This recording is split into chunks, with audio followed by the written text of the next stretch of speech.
Meaning of Indianapolis. Indianapolis. Indianapolis. Indianapolis. Indianapolis.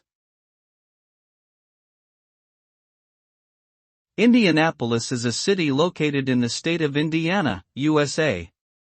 The name has its roots in the Native American language and was originally intended to mean Land of the Indians or Indian Land. The city was founded in 1821 and has a population of over 800,000 people. Indianapolis is known for its notable museums, sports events, and cultural attractions, including the Indianapolis Motor Speedway, which hosts the famous Indy 500 race each year. It is also home to several universities and colleges, making it an important center for education in the region.